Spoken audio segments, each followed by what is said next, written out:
हमारी इंद्रियों को बाहर फैलने से कैसे रोकें?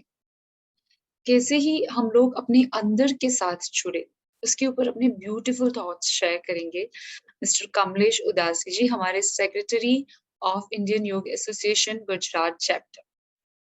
पहले जो 4 अंग हैं, यम, नियम, आसन, प्राणायाम, उसे हम बहिरंग योग कहते हैं। बाह्य जीवन से हमारे जुड़े।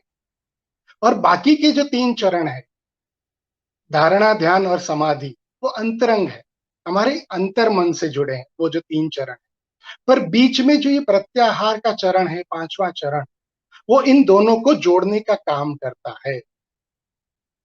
बहिरंग और अंतरंग योग। तो सबसे पहले देखते हैं, मैं बहुत सरलता से आपको बताऊंगा कि जो लोग योग से अभी अभी जुड़े हैं इस पेंडेमिक के दौरान, या कुछ ऐसे भी होंगे दर्शकों में ये योग से जुड़ना चाहते हैं, तो उन्हें भी समझ में आए, तो बहुत गहन शब्दों का प्रयोग न करते हुए उदाहरणों के साथ मैं आपको सरलता से बताना चाहूंगा कि प्रत्याहार क्या है। तो प्रत्याहार का सबसे सरल मीनिंग ये है कि इंद्रियों से विषय को हटाना, withdrawal of our senses, English में जिसे कहते हैं, कि हम इंद्रियों को बाहर की ओर फैलता रोकें और अंदर की ओर ले आएं। महर्षि पतंजलि ने जो योग की व्याख्या बताई है, योगश्च चित्त वृत्ति निरोधः, चित्त की वृत्तियों को हमें कहीं भटकने नहीं देना है। ज्ञान योग, योग का लास्ट चरण जो बोलते हैं वो क्या है? समाधि, आत्मा का परमात्मा से मिलन। हर एक इंसान का नेचर अलग-अलग होता है, लाइकिंग अलग-अलग होती है। मुझे ये पसंद है, तो किसी को कुछ और पसंद है। तो पर सबका गोल एक ही है कि आत्मा और परमात्मा का मिलन। अब मैं अष्टांग योग से वो पाने की कोशिश करती हूँ, तो कोई और है जो भक्ति से वो पाने की कोशिश करता है। कोई और है जो ज्ञान से वो पाने की कोशिश करता है। हमारा गोल, डेस्टिनेशन सेम है, पर जर्नी, रास्ते अलग-अलग है। सो ज्ञान योग एक योग का पार्ट है, जिसको एक्सप्लेन करेंगे हमारे शैलेश जी राठौड़। जय गुरुदेव। ज्ञान योग, ज्ञान के माध्यम से ईश्वर को प्राप्त करना या ईश्वर के साथ जुड़ जाना, ये ज्ञान योग है। वैसे तो जीवन के अलग अलग चरण को देखें, मानवीय जीवन के अलग अलग चरण को, तो जीवन के हर एक चरण में ज्ञान का बहुत महत्व है। जब हम छोटे थे तो खेल कूद का ज्ञान, पढ़ाई लिखाई का ज्ञान, थोड़ा और बड़े हुए युवा अवस्था, किसके साथ बैठना किसके साथ नहीं बैठना, पढ़ाई क्या करना है, कौन सा लाइन चूज करना है, कौन सा बिजनेस, कौन सा जॉब। थोड़ा और बड़े होते हुए सामाजिक ज्ञान, पारिवारिक ज्ञान, सांसारिक ज्ञान। थोड़ा और बड़े होते हुए आध्यात्मिक ज्ञान। हर चरण में अलग अलग प्रकार के ज्ञान, और उसका बहुत ही ज्यादा महत्व रहा है मानवीय जीवन में। लेकिन ज्ञान योग माने ज्ञान के माध्यम से ईश्वर के साथ जुड़ जाना। वैसे ज्ञान को अगर हम समझे तो ज्ञान जीवन को बहुत ही सरल बनाता है, आसान बना देता है जीवन को। एक एग्जाम्पल से समझते हैं। किसी नए शहर में जाना है, किसी नई जगह में जाना है, तो तुरंत हम क्या करते हैं? मोबाइल को ऑन करते हैं, उसमें एक एप्लीकेशन है गूगल मैप, उसे ऑन करते हैं, जगह का नाम डाला और कितना आसानी से हम उस जगह पे पहुंच जाते हैं। सोचो, अगर इस एप्लीकेशन का ज्ञान हमको नहीं होता तो वही जगह पे पहुंचना बहुत ही कठिन, दुखदाई हो जाता है। ये तो सिर्फ एक जगह पहुंचने की बात हुई। जीवन के अलग अलग पहलुओं में, चरण में अलग अलग प्रकार का जो ज्ञान है ना, उसका जो अभाव है ना, हमारे जीवन को कठिन बनाता है, दुखदायी बना देता है। और ज्ञान का प्राप्ति सरल बनाता है जीवन को। ज्ञान जीवन का एक अभिन्न अंग है। श्रीमद् भगवत गीता में जब अर्जुन ने पूछा भगवान श्री कृष्ण से कि मूलभूत ज्ञान क्या है भगवान, आप मुझे समझाएं, तब कृष्ण ने जो जवाब दिया था, भगवान श्री कृष्ण ने जो जवाब दिया था वो सुनने जैसा है। मैं शरीर नहीं हूं, ना मैं मन हूं, ना ही मैं विचार हूं, ना मैं बुद्धि हूं, ना मैं अहंकार हूं, ना ही मैं कोई भावना हूं। मैं आत्मीय स्वरूप हूं, मैं ईश्वर का एक अंश हूं। ये समझ जाना मूलभूत ज्ञान है। ईश्वर का एक अंश, ये समझना और ये अंश समझते हुए ईश्वर के और करीब आ जाना, जुड़ जाना, ये ज्ञान योग है। लेकिन इस ज्ञान योग के लिए ज्ञान के कुछ चरण को भी समझना पड़ेगा। सबसे पहला चरण है ज्ञान की प्राप्ति। कहीं पढ़ना, कहीं गुरुदेव को, गुरुओं को सुनना, देखना, जैसे अभी आप ये वीडियो देख रहे हैं। अलग अलग रूप में, अलग अलग स्वरूप में ज्ञान को प्राप्त करना, ये पहला चरण है। फिर इस प्राप्त किए गए ज्ञान का चिंतन करना, मनन करना, ये दूसरा चरण है। क्यों, कब, कैसे, क्या जरूरी है, क्या नहीं है, ये चिंतन व मनन है। और तीसरा चरण है ज्ञान को जीना, गहराई से उतार के उसे जीना, सुदृढ़ बनाना जीवन को ज्ञान के माध्यम से। कई बार हम कहते हैं ना, जिसे आत्मीय ज्ञान, आत्मा की गहराई में ज्ञान का पहुंचना और वे प्रस्फुरन होना, उसे जीना, ये तीसरा और आखिरी चरण है। ज्ञान के एक एक चरण को देखते हुए, समझते हुए, ज्ञान की सुदृढ़ता में आत्मीय ज्ञान का अनुभव, आत्मा से ज्ञान का अनुभव, आत्मा से परमात्मा का जुड़ जाना, ये ज्ञान योग है। लेकिन इसके लिए भी कुछ आवश्यकताएं हैं।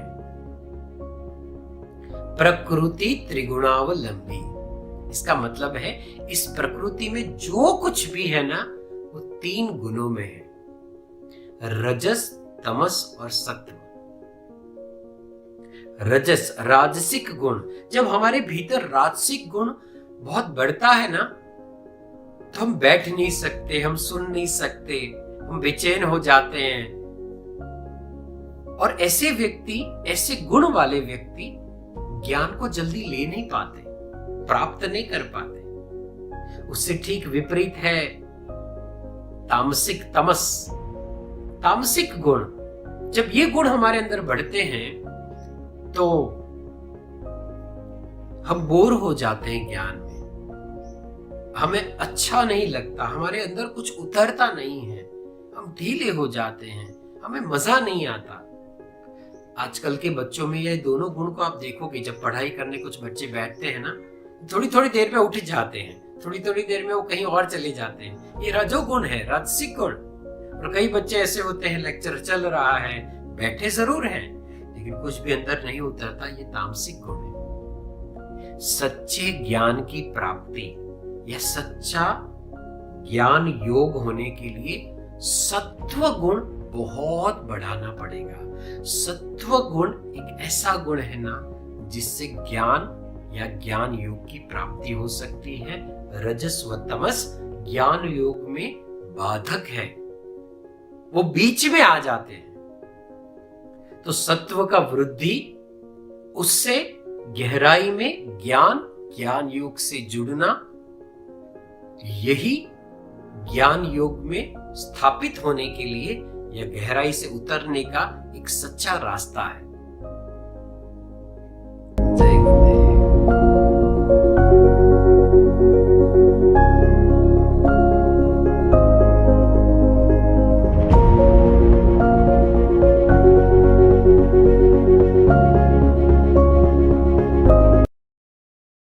अरे अभी तो ये करना है, मुझे वो करना है, कल मेरा एग्जाम है, मुझे इसको कॉल करना रहेगा या उसको कॉल करना रहेगा। We are constantly in hypertension because of our lifestyle. जो हमारी आज की लाइफस्टाइल है, हमारे पास करने के लिए बहुत सारी चीजें हैं, जिसकी वजह से हम लोग कॉन्स्टेंटली स्ट्रेस और हाइपर टेंशन में रहते हैं। करना सब कुछ है, बट इस टेंशन को कैसे कम किया जाए? अपने हाइपर टेंशन की वजह से जो हमारा दिमाग कॉन्स्टेंटली वर्किंग है, उसको कैसे स्लो किया जाए? योग इसमें हमारी कैसे हेल्प कर सकता है, वो हम एक्सप्लेन करेंगे पूर्वी शाह। तो आइए देखते हैं सबसे जरूरी टॉपिक कि हम हमारी जो लाइफस्टाइल है उसको इसी तरह से कंटिन्यू करें, सब कुछ जो हमें करना है वो करें, बट विथ काम माइंड। तो हम हमारा जो काम है वो और भी अच्छे से कर पाएंगे, एंड जो हमारे हार्मोन्स डिस्टर्ब हो रहे हैं हमारे टेंशन, स्ट्रेस, एंजाइटी की वजह से, वो भी नहीं होंगे।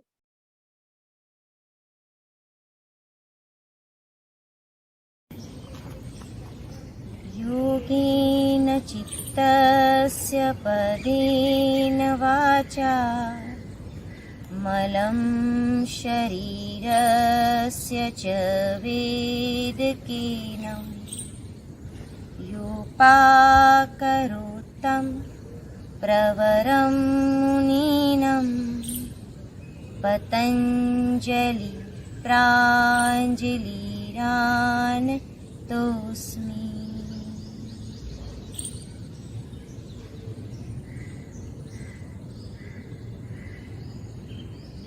नमस्कार। आज की इस भागदौड़ भरी जिंदगी में खास करके जो लोग स्ट्रेसफुल अर्बन लाइफ जी रहे हैं, वो अपनी मेंटल हेल्थ डिटेरियोरेशन की चैलेंज को फेस कर रहे हैं, जिनकी वजह से वही कई सारी बीमारियां जैसे कि एंजाइटी, डिप्रेशन, डायबिटीज, हाइपरटेंशन इत्यादि के शिकार हो रहे हैं, जिसे हम लाइफस्टाइल डिजीजेस के नाम से भी जानते हैं। आज इन्हीं में से हम हाइपरटेंशन यानी कि उच्च रक्तचाप की अवस्था को मैनेज करने के लिए योग किस तरह से लाभदायी है वो हम देखेंगे। वैसे तो कई सारे आसन हैं और प्राणायाम हैं जो आपको हाइपरटेंशन में मदद देते हैं, लेकिन आज हम इन्हीं में से 3 आसन और 2 प्राणायाम के बारे में बताएंगे। दंडासन में आराम से बैठ जाइए। बालासन का अभ्यास करेंगे। दाएं पैर को घुटनों से मोड़िए, बाएं पैर को घुटनों से मोड़िए। वज्रासन में बैठ जाइए। जिन्हें घुटनों में पेन है ये आसन नहीं लगाएं। दोनों हाथों को घुटनों पे रखेंगे। लंबा गहरा श्वास भरें, छोड़ते हुए लोअर बैक से धीरे धीरे झुकिए। अपने फोरहेड को जमीन में लगाने का प्रयास करें।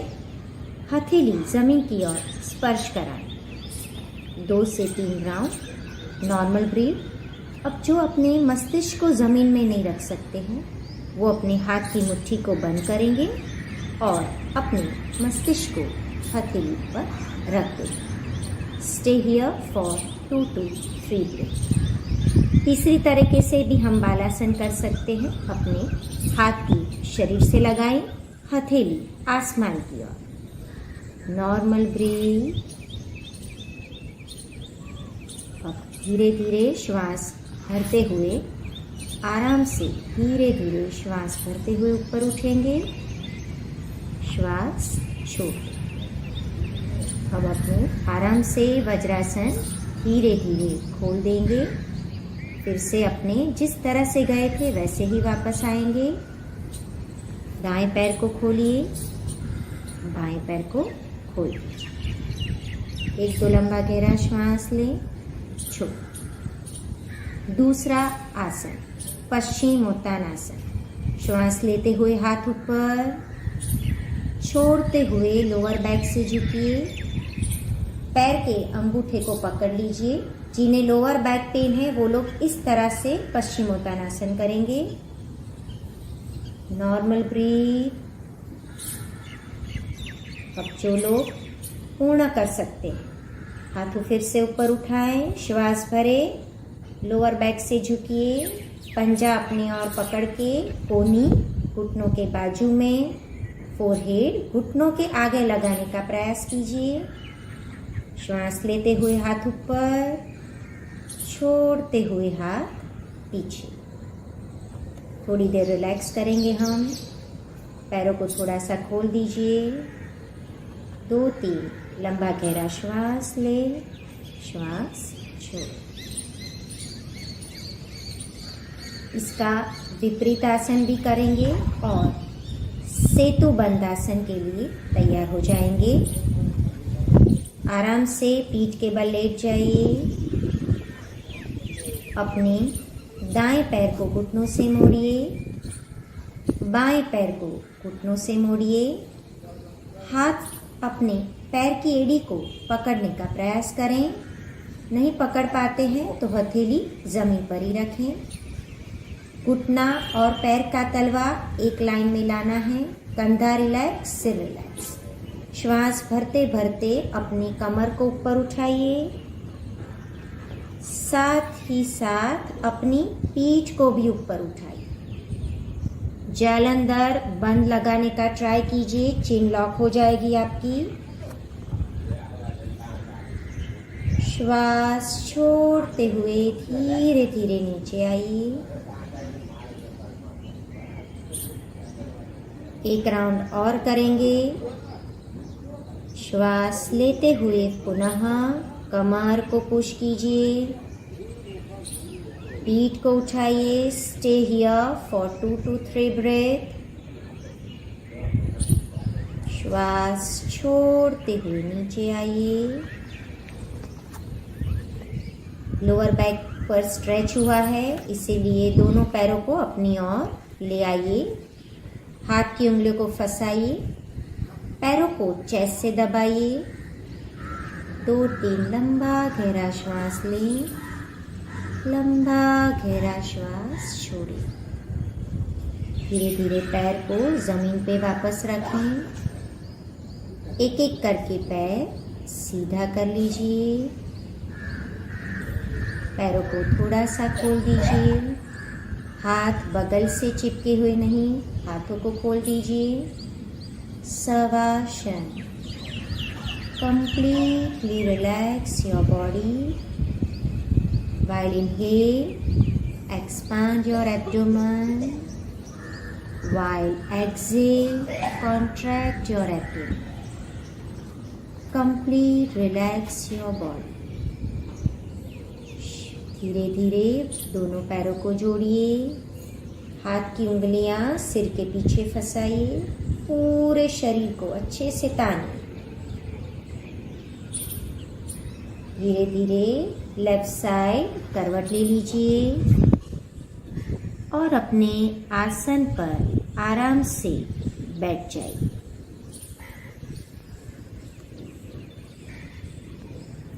सुखपूर्वक आसन में बैठ जाइए।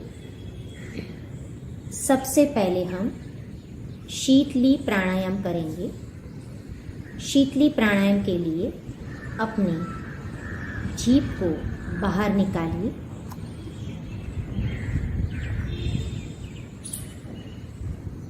होठ को, जीभ को पाइप जैसा बनाइए। श्वास लेते हुए अंदर भरिए। छोड़ते हुए नाक से श्वास बाहर निकालिए। फिर से जीभ बाहर, श्वास भरते हुए अंदर, नाभि तक ठंडक का अनुभव कीजिए। श्वास छोड़ते हुए बाहर। जो लोग अपनी जीभ को पाइप जैसा नहीं बना सकते हैं, वो शीतकारी प्राणायाम कर सकते हैं। शीतकारी के लिए दांत को सटाइए, श्वास उसी तरह से भरिए। मुंह बंद, नाक से श्वास बाहर।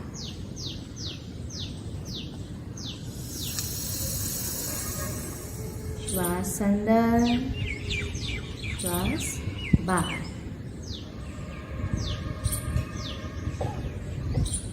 दूसरा प्राणायाम भ्रामरी प्राणायाम। उसके लिए अंगूठा अंदर कीजिए।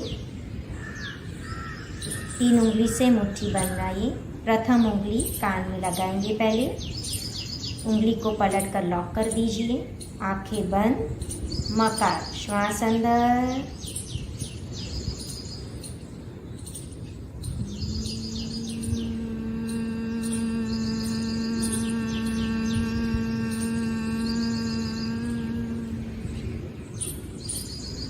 दूसरा चक्र करेंगे।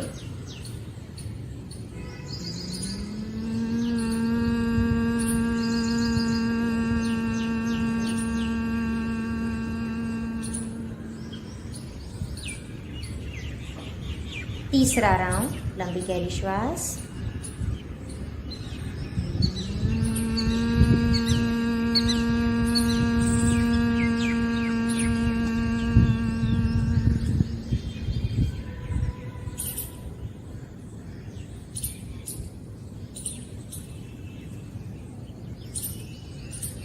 रिलैक्स।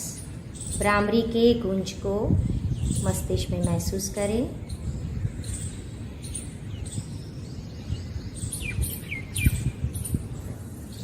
इन आसन और प्राणायाम का सही लाभ पाने के लिए इसका नियमित अभ्यास करना जरूरी है।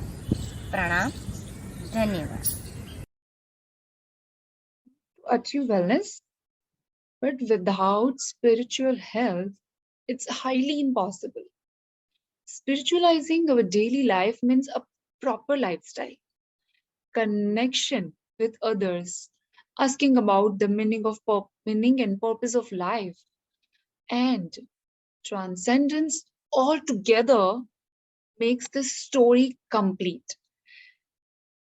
So, spiritualizing is a key to wellness.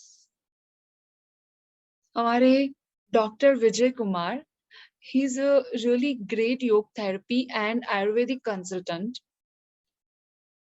He is a professor in Lakulesh University. And उसके साथ हमारी Indian yog association Gujarat chapter की जॉइंट सेक्रेटरी मौली भाविस्कर, दोनों ने एक छोटे से डिबेट के थ्रू अपना नॉलेज इस टॉपिक पे शेयर किया है, जिसकी हम छोटी छोटी ग्लिम्स देखेंगे। अभी कुछ सालों से he is into training people, training yoga therapists rather, and training them into how to apply yogic techniques for common ailments and well-being।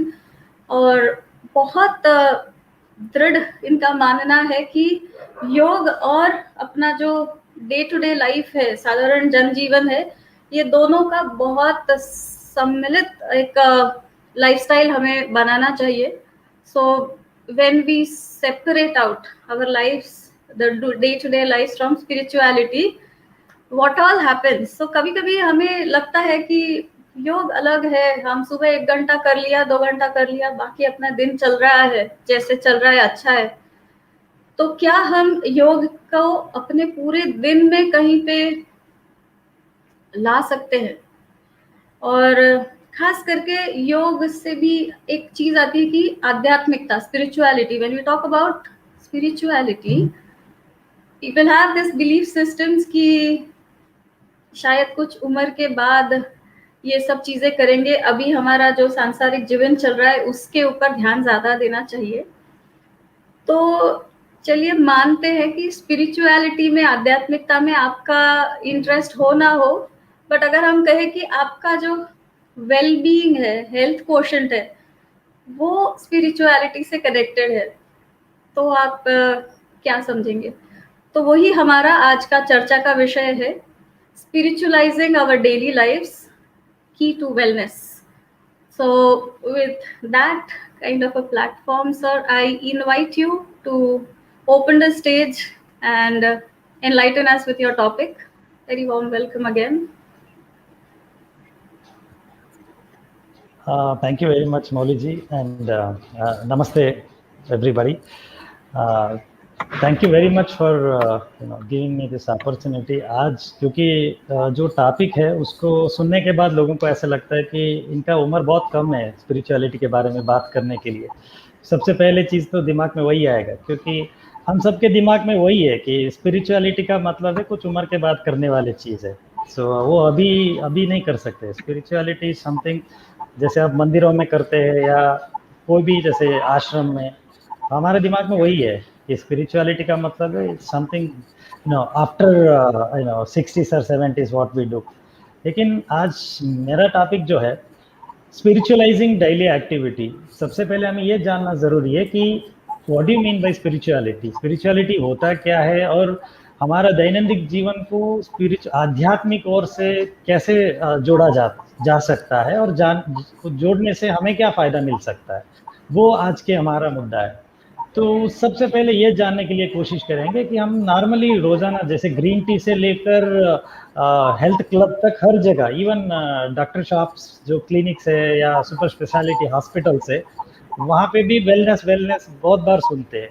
तो कई बार लोग कंफ्यूज हो जाते हैं, ये वेलनेस होता क्या है, मतलब वेलनेस का मतलब जिनके पास पैसा है उनके लिए। तो what you mean actual meaning of wellness, बहुत कंफ्यूजिंग एरिया है। वेलनेस का मतलब ये है कि जैसे हम हेल्थ की बात करते हैं, लेकिन हेल्थ और वेलनेस सेम नहीं है। Wellness is entirely different thing, क्योंकि वेलनेस का डेफिनेशन ही ऐसा है कि it's an active process through which a person becomes aware और make choices towards healthy and successful existence. क्योंकि मेन इंटेंशन क्या है, जैसे हम बोलते हैं ना कि पुरुषार्थ साधना करना है, पर्पस ऑफ लाइफ क्या है, चतुर्विध पुरुषार्थ का पूरा करना है, वो सब फिलॉसफी में बहुत सारे चीज़ों को पढ़ते भी है और दूसरों को सुनाते भी है और हम खुद भी सुनते हैं। लेकिन हमें ये नहीं पता है कि what is the actual meaning of it, because हमारा आजकल की जो लाइफ है या लाइफ प्रोसेस है वो कैसा है कि we are just surviving. That is not the actual meaning और purpose of life.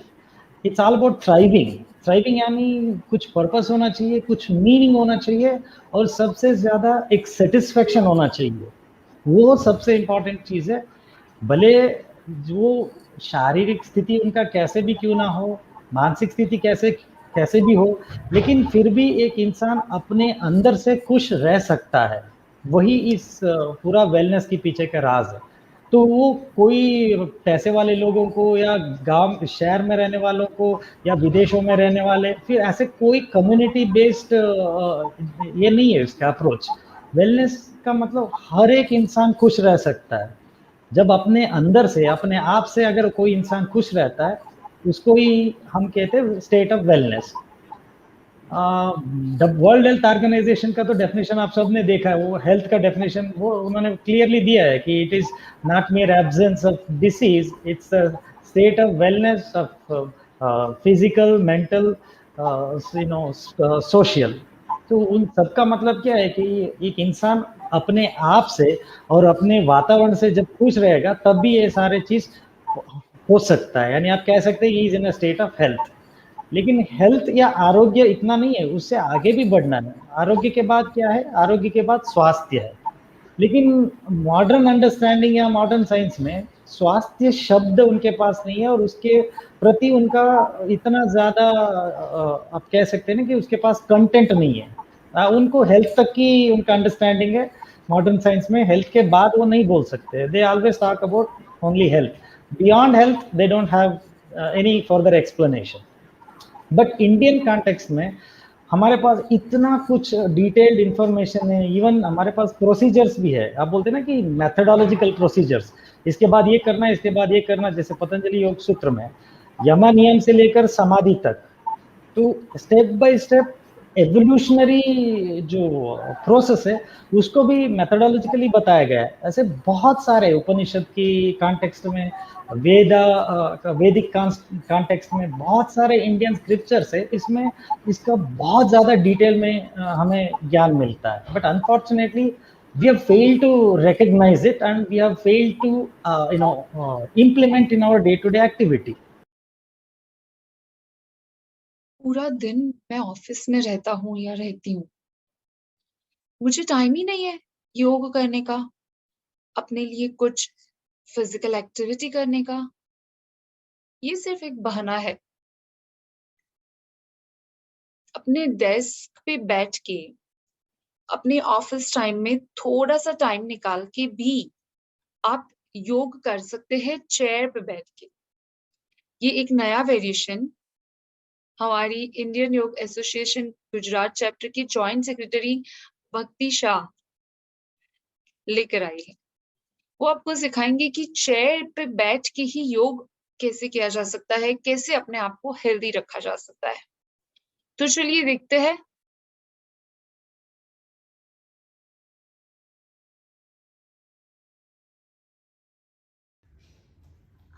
Hello friends, मेरा नाम भक्ति शाह है और मैं भक्तिज योगा के नाम से योगा स्टूडियो चला रही हूँ, योगा की एक्टिविटीज़ कर रही हूँ।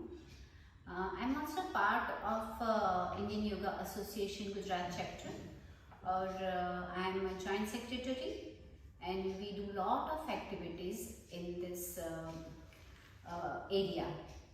सो Indian yoga association Gujarat chapter का फाउंडेशन डे है 26 को and I request all of you to join. This time we are focusing on the youth. So हमारा मोटो है कि ज़्यादा से ज़्यादा यूथ योगा की तरफ आए and the topic is योगमय युवाधन. I have selected कि सभी स्टूडेंट्स यूथ जो पढ़ रहे हैं, जो काम कर रहे हैं, ज़्यादातर उनको बैठना होता है कुर्सी पे, चेयर पे। सो क्या होता है, उन लोगों का काफ़ी प्रॉब्लम्स चालू हो जाता है at the young age with the neck, with the wrist and the shoulders. So we need to pause in between our studies, in between our work and we need to do some yogic activities. So yoga has a beautiful concept of doing the sukshma kriya. सो सूक्ष्म क्रिया क्या है? सूक्ष्म क्रिया वो क्रिया है जो हम हमारे सूक्ष्म शरीर को यूज करके करते हैं। जैसे हमारे नकल्स आ गए, जैसे हमारे रिस्ट आ गए, एल्बो आ गया, शोल्डर आ गया, the major joints, even the senses like eyes, ears, things like that. So it's a very deep thing और उसमें बहुत सारी चीजें हैं जो हम कर सकते हैं। So I am just going to ask you कि आप अगर पढ़ाई कर रहे हैं तो पढ़ाई में से थोड़ा टाइम निकाल के बीच बीच में on your desk, on your chair, do some yogic activity.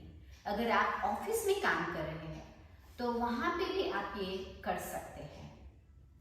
You find lot of different variety of this सूक्ष्म क्रिया। You can contact the yoga teacher and do it. But I am going to show you basic Sukshma Kriya starting from shoulder to the feet. Okay? So let's sit relax first. Whenever we are doing this, we are studying. So whenever we are studying, we need to be on the laptop or on the mobile gadgets or maybe on the desk writing some notes and doing stuff like that. So the neck becomes very stiff. So in between neck को relax करना है.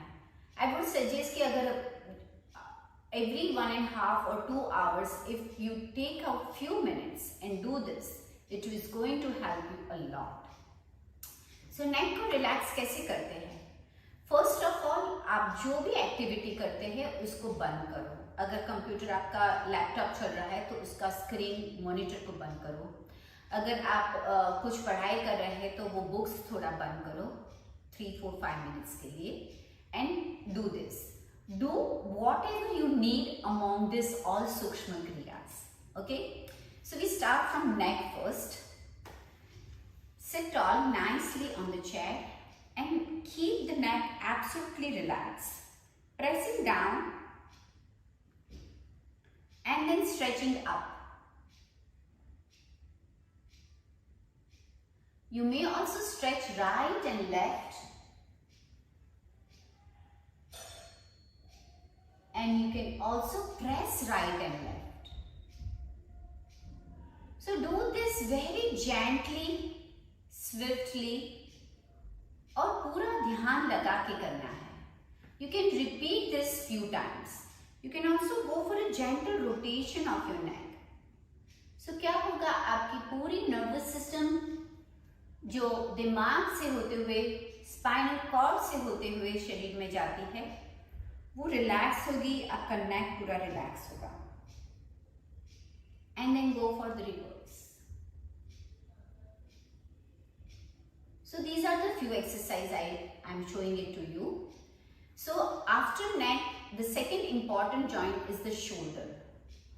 So shoulder relaxation is also very important, and the Sukshma Kriya for the shoulder is gently you can rotate the shoulders, clock,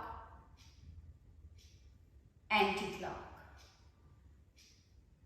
You can pull the arm up and press down and press the shoulders.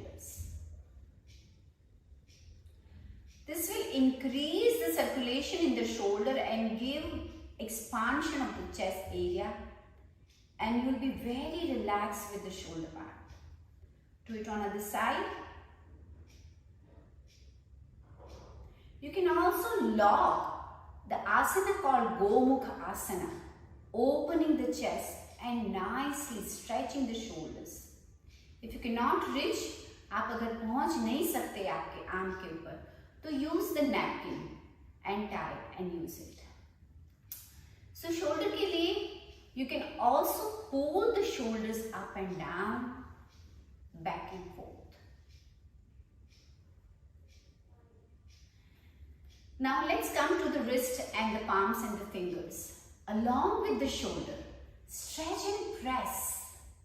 So what is happening? Shoulder press hota hai and fingers, lot of movement with the fingers is happening during the day. क्या होता है, हम gadgets use करते हैं, fingers use करते हैं, wrist use करते हैं, mouse use करते हैं, phone use करते हैं. So this is nice relaxing the knuckles and the fingers. We can do it on the other side also. Press. So do the repetition quite a little more time, okay, minimum 8 to 10 times, and the wrist area. You just relax and rotate the wrist. You can also close the palm here and rotate like this. Okay, so fingers aa gaye, wrist aa gaye, shoulders, neck sab aa gaye. Hope you have started already feeling relaxed now. So we take the side muscles of the body, side body. So gently turn here. Look and keep the neck and the body absolutely relaxed, keeping the shoulders straight. Don't forget to calm down and focus on the breath. શ્વાસોશ્વાસ ઉપર ધ્યાન રાખવાનું છે તમારે. એક એક ક્રિયા કરતી વખત શ્વાસ ભરવાનો, શ્વાસ કાઢવાનો અને મનને શાંત રાખતા શીખવાનું છે. ધીરેથી બંને પગ વચ્ચે થોડું ડિસ્ટન્સ કરી આપણે થોડા નીચે આગે की तरफ आओ. Keep the back muscles totally relaxed.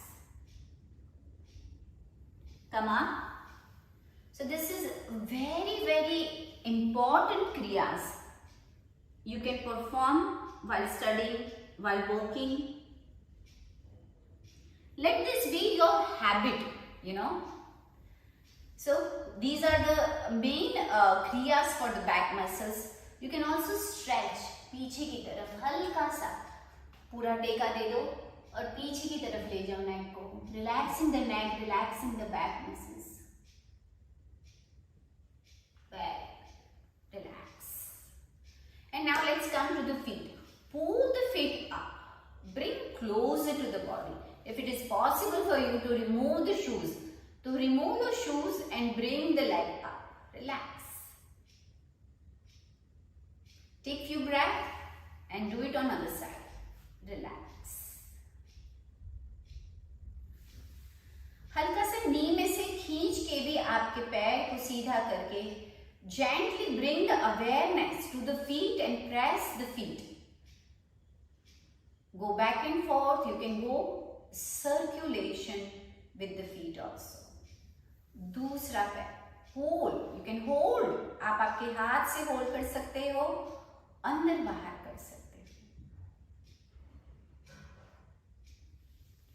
So very nice. So these are the major joints we need to focus when we are studying a lot, when we are working a lot on the desk. And last not but the least is the eyes. So close your eyes. Gently press the eye muscles few times. Open your eyes and let's practice gazing at a single point. कुछ भी नहीं है हमारे पास तो we use our finger. So thumb का use करेंगे. Pull the right hand. आंखें हल्के से right side ले जाके we focus on the right thumb.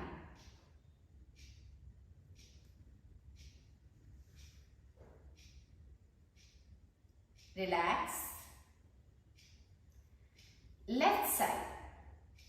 आंखें फिर से left side ले जाएंगे. You close the eyes in between and then gently open the eyes and gaze to the left thumb.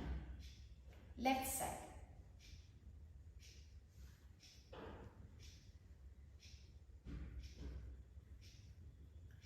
Relax.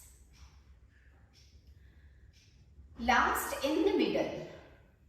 धीरे से आंखें खोल के focus on the thumb.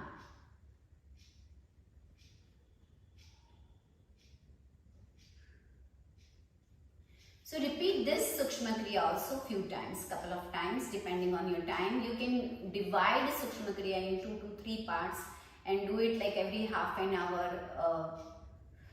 maybe every 1 hour or 30 minutes.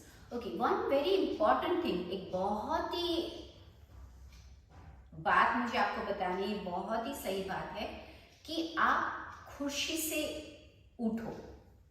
If you want to drink water, आपको पानी पीना है, कुछ भी करना है, तो don't order, do by yourself. तो क्या होगा? पूरा शरीर का ब्लड सर्कुलेशन होगा. उठ के अपनी एक्टिविटी खुद करो. You go and you say hello to people. Okay? So that is also very important कि आप खुशी से उठो और say hello to people. This is also very important कि खुशी से उठना है आपको, चलना है आपको और फिर पूरा शरीर का यूज करके जेंटली स्ट्रेच करना है आपको. शरीर को पूरा शरीर इन्वॉल्व होगा. This is the asana called Tadasana. So stretch yourself. शरीर में से पूरी सुस्ती निकल जाएगी आपकी. Pull and stretch and then release. So this is also very important. You can also use your chair to relax your back like this. Relax करो ऐसे.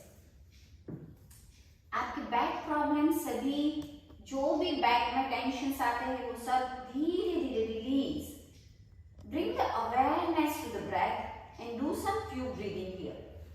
So these are the kriyas I showed. सूक्ष्म क्रिया के साथ साथ it is very important, बहुत ही important है कि हम मानसिक रूप से भी थोड़ा स्वस्थ, तंदुरुस्त और फ्रेश हो जाए. तो उसके लिए बहुत ही easy technique I am going to show you. Just sit down calmly. You can go into some mudra like apana mudra और a simple gyan mudra. First finger and thumb pressing. Close the eyes. Bring the awareness here in the middle part of the forehead. कपाल के मध्य में ध्यान ले आओ और फिर धीरे धीरे आपकी सांसों पे ध्यान ले आओ. Don't make any changes. Simply bring the awareness. Sit quietly for a few times. Focusing on the prana.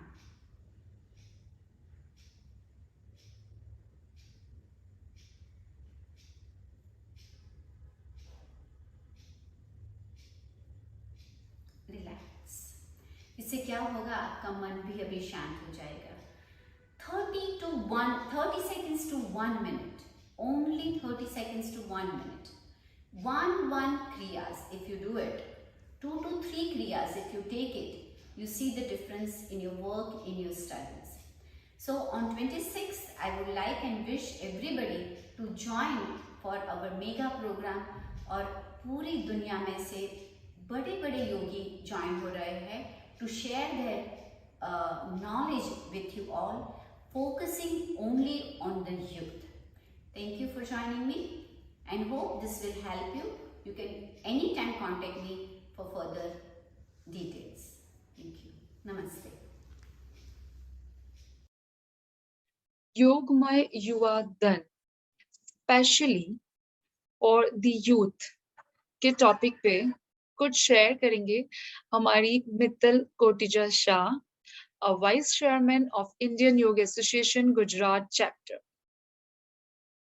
નમસ્તે મિત્રો, હું Mittal Koticha Shah, joint executive trustee project life Rajkot અને vice chairperson of Indian yog association Gujarat chapter આપ સૌને હાર્દિક પ્રણામ કરું છું. 29મી ડિસેમ્બરે Indian yog association Gujarat ચેપ્ટરનો foundation day છે અને એ નિમિત્તે અમે 26મી ડિસેમ્બરે એક ઓનલાઈન પ્રોગ્રામનું આયોજન કર્યું છે અને એનું ટોપિક છે યોગમય યુવાધન. ગુજરાત ચેપ્ટર આવ્યા એનો એક પ્રાથમિક એઇમ છે, મોટો છે કે આપણે યોગમય ગુજરાત બનાવીએ. આ ગુજરાતને જો યોગમય બનાવવું હોય તો એ માટે થઈ અને સૌ પ્રથમ આપણે યુવાનોને યોગમય બનાવવા પડશે અને આ વખતનો અમારો ટોપિક છે યોગમય યુવાધન. મિત્રો, આપ સર્વે જાણો છો કે આ કોવિડની પરિસ્થિતિ, કોરોના વાયરસ, ડેલ્ટા વાયરસ અને હવે આપ જુઓ છો કે આ ઓમિક્રોન વાયરસ, ઘણું બધું આપણે જોઈ લીધું અને આઈ એમ શ્યોર કે ઘણું બધું જોવાનું બાકી પણ છે. સેકન્ડ વેવમાંથી આપણે પસાર થયા. We have seen the utmost difficult time during those days, and now again people says, લોકો કહે છે કે આ ઓમિક્રોન વાયરસ પણ હવે શું દેખાડશે. બધા લોકો કોવિડની આ મહામારીમાંથી પસાર થયા છે અને એક યા બીજા રીતે અફેક્ટ થયા છે. આ સમયમાં જેઓએ યોગ કર્યો છે, યોગાનું માધ્યમ અપનાવ્યું છે, ડેફિનેટલી એ લોકોને આ પરિસ્થિતિનો સામનો ઓછો કરવો પડ્યો છે. ઘણું ઘણું આપણે શીખ્યા છીએ. કોવિડે આપણી આંખ ઉઘાડી છે. સ્ટ્રેસફુલ જીવનમાંથી આપણે પસાર થયા છે. જ્યારે લોકડાઉનનો સમય હતો ત્યારે વ્યવહારિક, વ્યાપારિક, કૌટુંબિક બધા લોકો મુશ્કેલીઓમાંથી પસાર થયા છે અને આવા સમયે આજે આ ટોપિક ઉપર જો આપણે વધારે વિસ્તૃતથી વાત કરીએ તો ખરેખર આવતો સમય આપણા સર્વ માટે સુવર્ણકાળ હશે અને આ સમયમાં યોગ અપનાવીએ. યોગ કે જે ફિઝિકલ, મેન્ટલ, ઇમોશનલ, જે આપણને શાંતિ આપે છે અને ultimately it effect financial position also. મારે આજના યુવાનોને ખાસ હમ્બલ અપીલ કરવાની છે કે યોગને અપનાવો, યોગને જીવનમાં સાર્થક કરો. આપણે સર્વ જાણીએ છીએ કે અત્યારના સમયમાં યુવાનો જે રીતે સ્ટ્રેસ અનુભવે છે, જે રીતે ફાસ્ટ લાઈફમાં આવી ગયા છે, ટેકનોલોજી ઉપર આધારિત થયા છે, એના કરતાં આજથી આપણે 2 દાયકા પહેલાંનો સમય ગણીએ, 3 દાયકા પહેલાંનો સમય ગણીએ તો જિંદગીમાં ઘણી શાંતિ હતી. અને હું તો ચોક્કસપણે કહીશ કે આપણને કોઈ પણ પ્રકારની શારીરિક તકલીફ આવે કે આપણે રોગથી પીડાઈએ અને પછી આપણે યોગ અપનાવીએ તો એ સાચું નથી. સાચું એ છે કે જો તમે યોગને કાયમી ધોરણે તમારી જિંદગીમાં લીધો હશે તો આ બધા રોગોથી તમે મુક્ત રહી શકશો. અત્યારે લાઇફસ્ટાઇલ ડિઝીઝ કેટલા વધી ગયા છે. ઘરે ઘરે BP, diabetes, thyroid, triglyceride, cholesterol, what not, vitamin બીની ઉણપ, વિટામિન ડીની ઉણપ, આ બધું શું છે? All are lifestyle disease. અને જો યોગ, પ્રાણાયામ, મેડિટેશન આ બધાનો આપણે રેગ્યુલર અભ્યાસ કરીએ તો ચોક્કસ આ બધી વસ્તુઓથી આપણે દૂર રહી શકીએ છીએ. આ સ્માર્ટ યુગ કહીએ, સ્માર્ટ એરા, સ્માર્ટ ટેકનોલોજી ડેફિનેટલી સ્માર્ટ છે, પણ કોઈ પણ વસ્તુનો અતિરેક કે અતિશયોક્તિ, એક્સેસ ઇઝ ઓલવેઝ પોઈઝન. અને આ વસ્તુમાંથી આપણે જો થોડું સ્માર્ટ ટેકનોલોજીને સ્માર્ટ રીતે ઉપયોગ કરીએ તો ઘણું સારું આપણું પારિવારિક જીવન બની શકે છે. કોવિડમાં જ તમે જોયું કે ટ્રાવેલિંગ બંધ થઈ ગયું છે. દેશ વિદેશની ડોમેસ્ટિક ઇન્ટરનેશનલ બાઉન્ડ્રીઝ બધી ક્લોઝ થઈ ગઈ છે. અમુક સમય માટે ચાલુ થાય છે, અમુક સમય માટે બંધ થઈ જાય છે. અને આવા સમયમાં આ સ્માર્ટ ટેકનોલોજીએ ઘણું કામ આપણને ઇઝી કરી દીધું છે. આપણે અત્યાર સુધી ક્યાંય પણ કોઈને મીટિંગ કરવી હતી, મળવું હતું તો રૂબરૂ જવું પડતું હતું. હવે આપણે એક ઝૂમ મીટિંગ કહીએ કે ગૂગલ મીટ કહીએ, એના ઉપરથી આપણે દેશ વિદેશની દરેક જગ્યાની મીટિંગ આપણે અહીંયા બેઠા આપણા સ્થાને બેસીને કરી શકીએ છીએ. તો definitely this is a very positive side. અને ઘણું બધું આમાં પોઝિટિવ થઈ રહ્યું છે. કોવિડ ઘણું બધું નેગેટિવ હતું, પણ એમાંથી આ એક બ્લેસિંગ ઇન ડિસગાઇઝ જેવું થયું છે કે આપણે ઘણી બધી વસ્તુઓ ટાળી શક્યા છે. અને એ સમયમાં આ બધી વસ્તુઓથી આપણને ઘણા એના ફાયદાઓ પણ થયા છે. પણ એક વસ્તુ ચોક્કસ છે કે આજના આ સમયમાં શારીરિક પ્રવૃત્તિઓ ઘણી ઘટી ગઈ છે. તમે બાળકોમાં જોશો, સ્કૂલ બંધ થઈ ગઈ, કોલેજીસ બંધ થઈ ગયા. જે નાના બાળકો, kindergarten, nursery, lower KG, upper કેજીના બાળકો કે જેઓ માંડજી સ્કૂલે જવા તૈયાર થયા હતા અને આ કોવિડે બધું બંધ કરી દીધું. અને આખું આ ચાઇલ્ડહુડ, નાના બાળકથી લઈને યુવાનો બધા મોબાઈલ તરફ વળી ગયા. ટેકનોલોજીનો આપણે વાત કરીએ, એમ સારો ઉપયોગ કરીએ તો એ સારું જ છે, પણ આ વસ્તુથી બાળકો બેઠાડું થઈ ગયા. લોકોમાં ઓબેસિટી વધી ગઈ, સ્ટ્રેસ લેવલ. તમે કોઈ દિવસ સાંભળ્યું હતું કે આપણા બાળકો નાના છે અને આપણા બાળકોનું આટલું સ્ટ્રેસ લેવલ વધેલું છે? આજથી 20 વર્ષ 25 વર્ષ પહેલા જો તમે જોવો તો આવું કંઈ જ બન્યું નહોતું.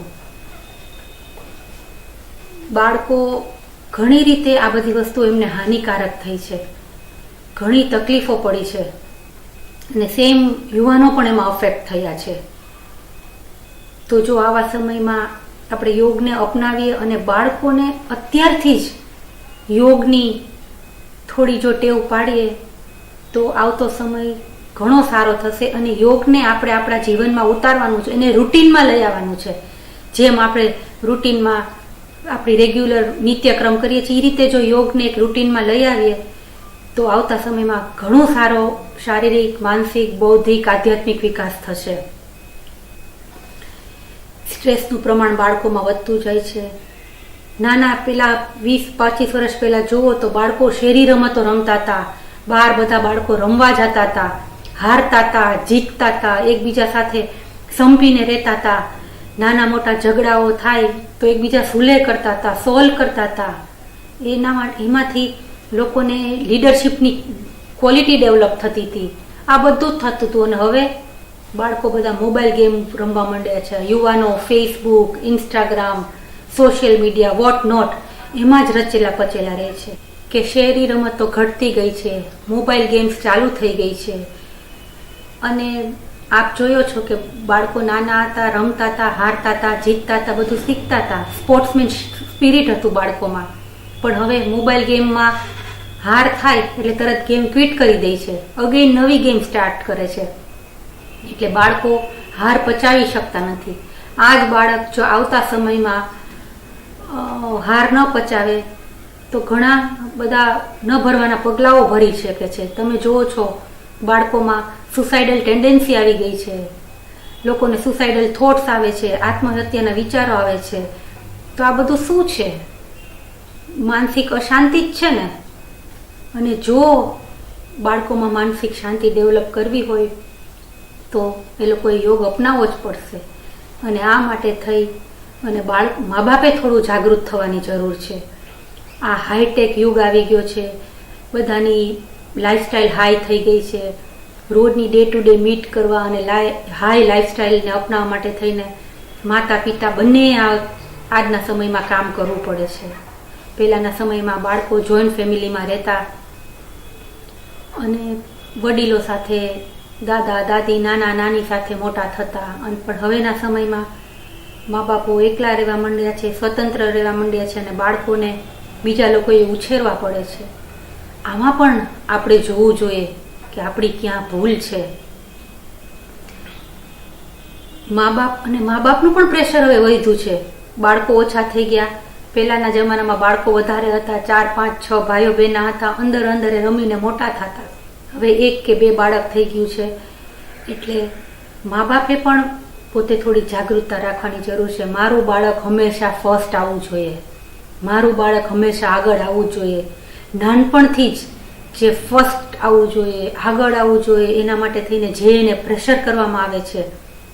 વેકેશન હોય તો આ ક્લાસ, ઓલો ક્લાસ, પેલો ક્લાસ, ચાલુ દિવસે તમે જોજો સ્કૂલમાંથી પછી એનું શેડ્યુલ એટલું હેક્ટિક કે બાળક પાસે બીજું કોઈ વિચારવાનો સમય જ નથી હોતો.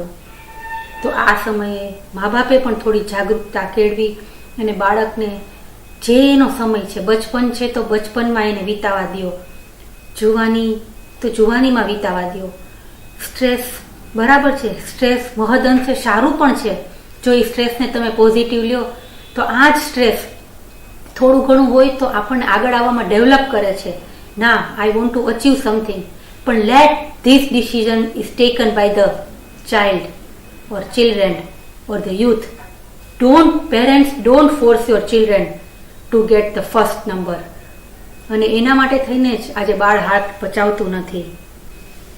તો હું અહીં જે બેઠેલા માતા પિતાને પણ નમ્ર સૂચન કરું છું કે બાળકોને સાચા ખોટાની સમજ આપો, એનું ડેવલપમેન્ટ જ એવી રીતે કરો. અને સંતોષી સૌથી મોટી બાબત છે આ વસ્તુમાં. કન્ટેન્ટમેન્ટ, સંતોષ હોવો જોઈએ બાળકને. તો વધુ ન કહેતા હું અમારી વાતને વિરામ આપું છું અને આપ સર્વને ખૂબ ખૂબ શુભેચ્છા પાઠવું છું. અને આવો 26મી ડિસેમ્બરે આપણે Indian yog association Gujarat ચેપ્ટરના 2nd foundation ડેમાં પ્રોગ્રામમાં સૌ સાથે મળી અને આ યોગમય ગુજરાતને આપણે આગળ વધારીએ અને યોગમય યુવાધનને અપીલ કરીએ કે ચાલો આપણે યોગમય ગુજરાત બનાવીએ. નમસ્તે મિત્રો.